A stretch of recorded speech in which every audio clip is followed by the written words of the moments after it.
Okay, so on the Europiccola, same scenario again, same level of milk up to the nape of the neck of the jug.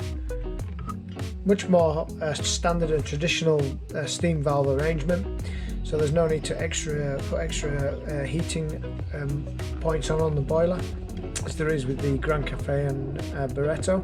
We simply purge the steam on, and then it's more about the technique and the position that we hold the milk in the jug. So what I'm going to do is I'm going to place that in position there, and then I'm going to move the camera over to show you the position, so we can open the steam one.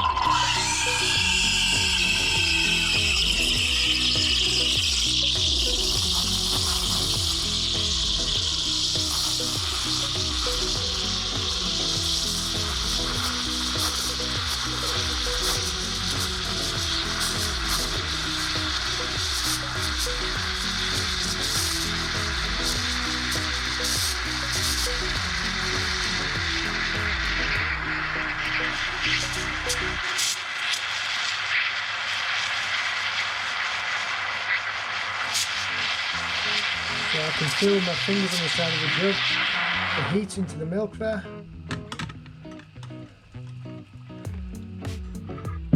So I can tamp and polish the milk.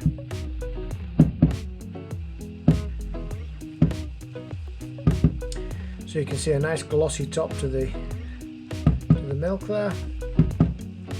And if I take my glass and again pour into a glass, so you can see the layer of textured milk that's going to be on top of this steamed milk.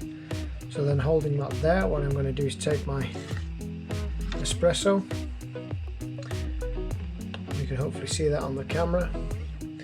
And if I pour my espresso in, it should punch through the textured milk, and you can see the layer marbling into the milk there.